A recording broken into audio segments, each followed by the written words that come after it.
Hey, and welcome back to On Your Terms. I'm your host, Sam Vander. I'm an attorney turned entrepreneur, and I help online coaches, educators, and service providers legally protect and grow your online business using my DIY legal templates and my ultimate bundle.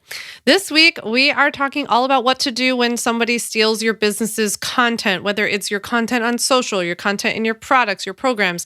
I'm going to break it down and explain to you exactly what steps to take and how to react, how not to react if somebody steals it. So I'm really excited to get into this topic with you today because there is so much misinformation about this topic.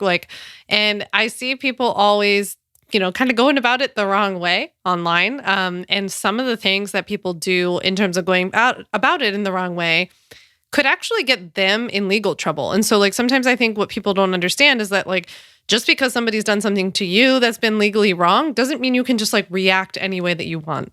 So, for example, I see people going on social and they call people out, they put people on blast. They're like, so-and-so stole my product, and they make statements and all this kind of stuff. And it's an issue because there could be things that you would say that implicate you.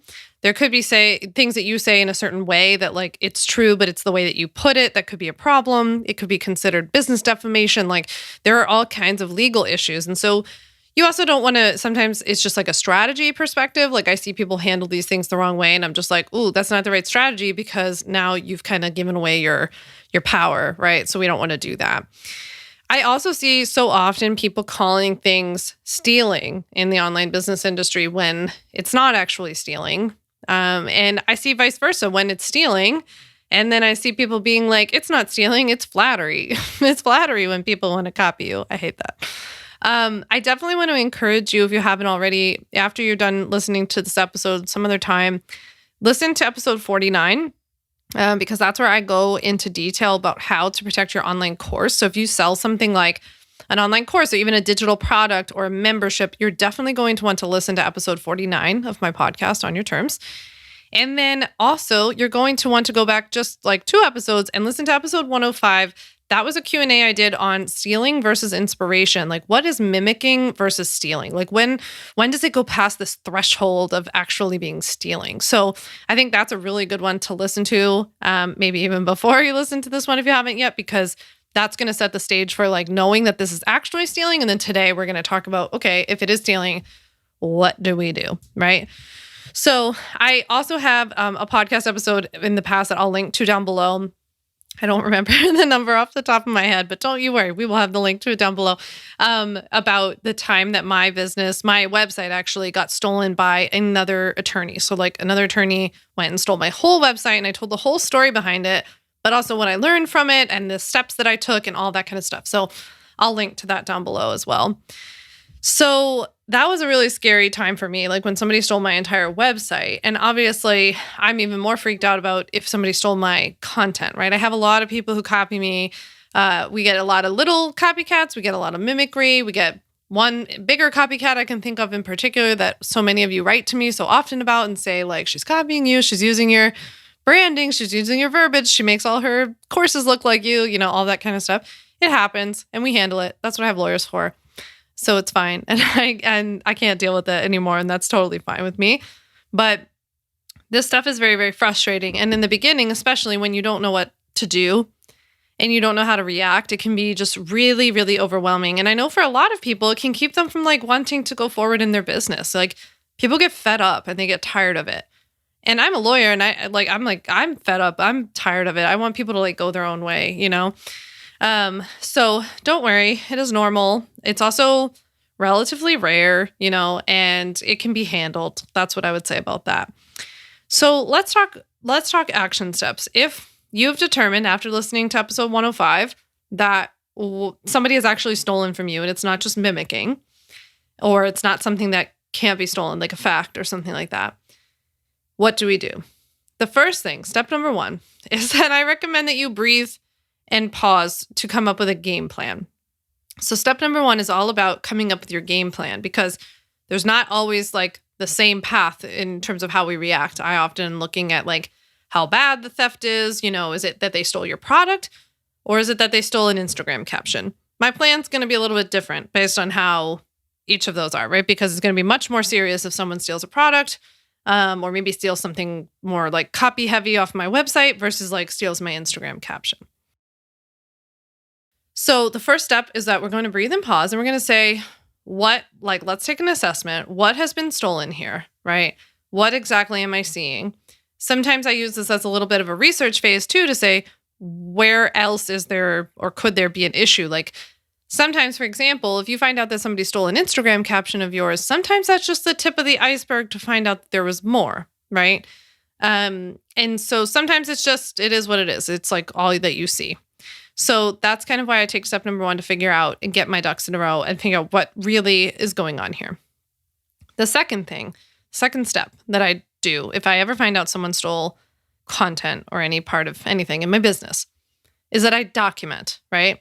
So you want to, all along, like as you're going through in step 1 and you're starting to look around, poke around on their website or looking at their emails or whatever it is that you're looking at, you want to be taking screenshots or downloading and saving. You want to save PDFs. You want to do a video recording like I did Loom on the woman's website who stole my website.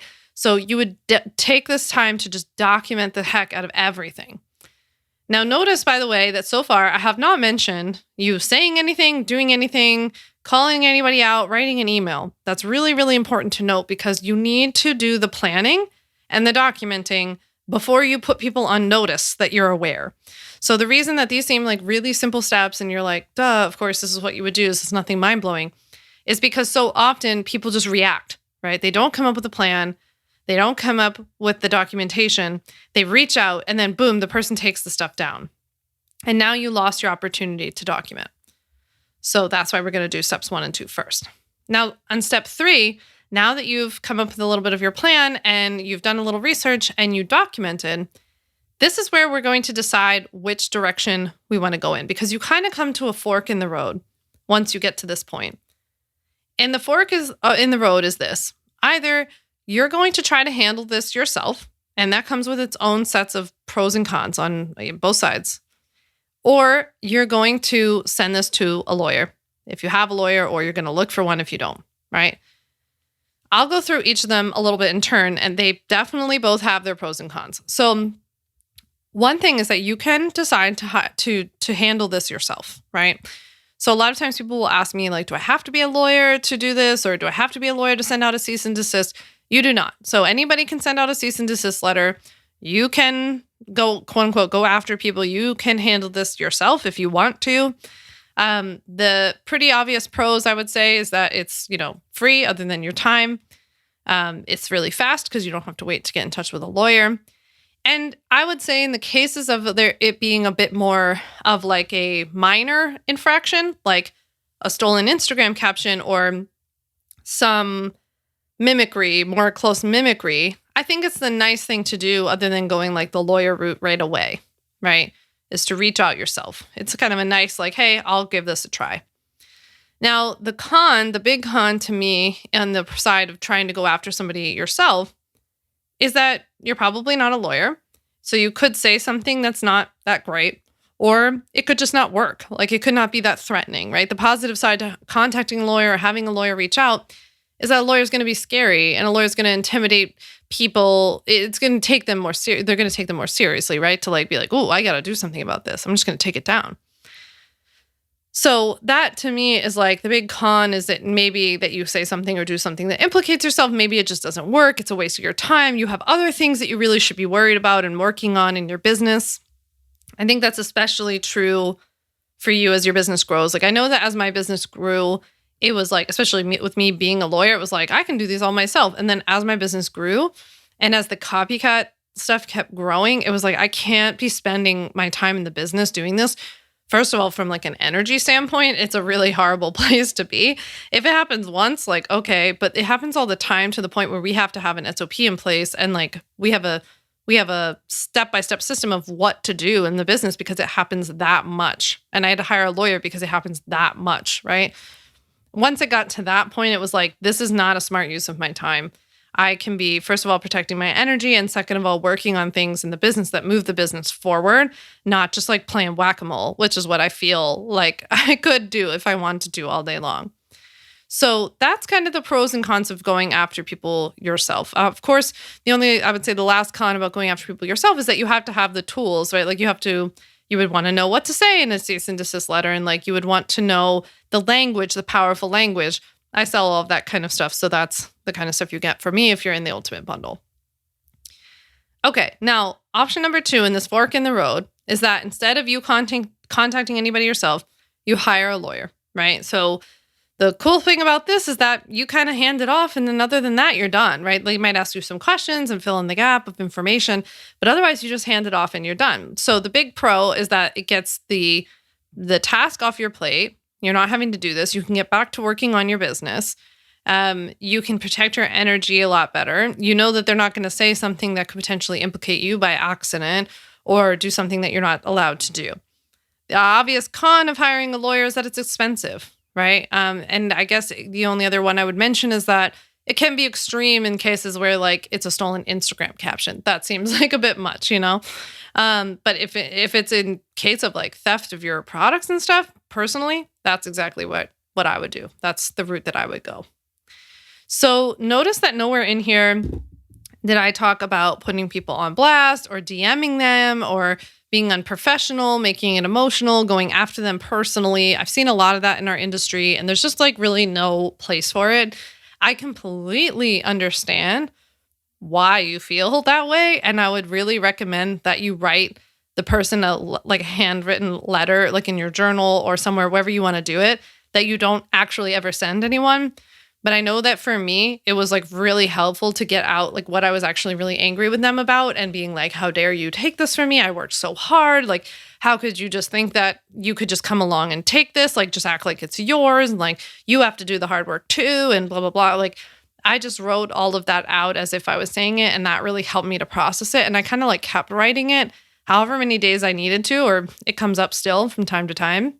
And like, that was really helpful in getting me to work through it versus like getting it out at them, because they really don't get it. Usually in my experience, like in the beginning, I would be like, I can't believe you did that. And they would just be like, what'd I do? Why can't I use that? That's generic. Why can't I? And it just infuriated me. Now, also, even in the case where you might decide to go at it yourself, I did not ever mention anything about like DMing, texting, Facebook Messenger, anything like that. You really want to stick to email and letter. If they have a PO box or any address on their website or on the bottom of their emails, I highly recommend sending a certified letter in addition to whatever you send them by email. Or send them an email copy of your letter and then mail them a certified version of your letter. That way you'll be able to prove that they got it in case they don't respond or in case they're a repeat offender. I had a repeat offender once, so that's helpful to have. Now, on the proactive side, like some things you can think about to put yourself in a better position if this ever happened to you, I would consider registering your content in your courses or memberships, like whatever it is that you would be really upset about, your bread and butter content, what you would be upset about, or what could detrimentally financially impact your business if it was stolen and like resold by somebody else. You could consider registering that with the U.S. Copyright Office. So like the content in the Ultimate Bundle, like that kind of stuff is like, I've sent that off, right? So that's the kind of thing that you can think about doing on the front end, because then if someone steals it, it's going to put you in a much stronger, basically a lock solid position to be able to say, this thing that you stole, it's a registered copyright. So that's a really, really good proactive thing to do. You could also do the same with trademarks. So if somebody steals your course name or your program name, your business name, if you have like a unique business name, you can think about trademarking that if really that thing has become valuable to you and you would be willing to enforce it if someone stole it, then that's something you can think about trademarking as well. So those are two kind of proactive intellectual property steps. The last proactive step I can think of is that you could also have an SOP in place, a standard operating procedure. It's really just like a fancy term for a document that you would have, like a Google Doc or whatever, where you have a list of step-by-step exactly what you would do if you found in your business a copycat. So even if it's just you right now, you would like put down the steps of what you would do. If you have like a templated email, you could put it in there, links to anything that you need, all of that kind of stuff. And then the cool thing about that is that as you hire, you will just replace your name with the person's name that you hire, so that if and when you become available, or if and when you know about a copycat, you just like, basically there's just like a trigger point of like, hey, we found a copycat. And then this whole series of tasks just gets played out automatically without you having to do any of it yourself or anything like that. Your team would know exactly what to do.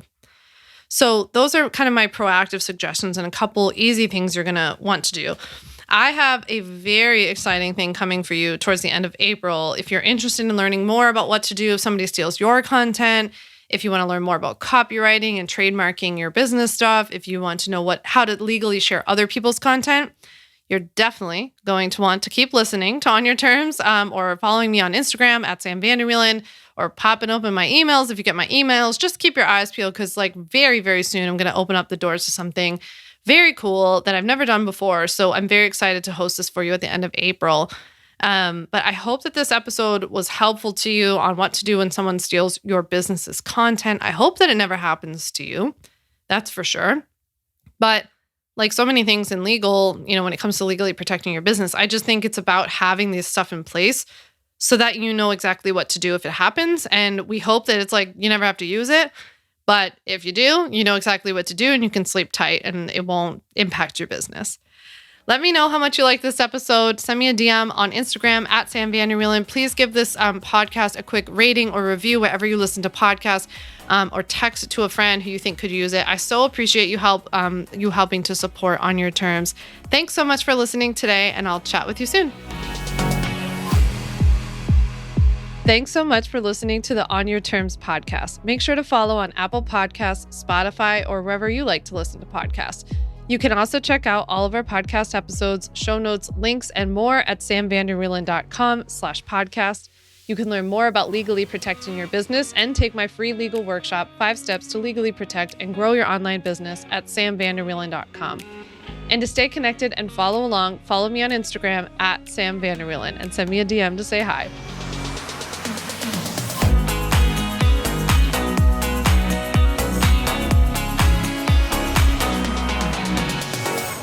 Just remember that although I am an attorney, I am not your attorney, and I am not offering you legal advice in today's episode. This episode and all of my episodes are informational and educational only. It is not a substitute for seeking out your own advice from your own lawyer. And please keep in mind that I can't offer you legal advice. I don't ever offer any legal services, but I think I offer some pretty good information.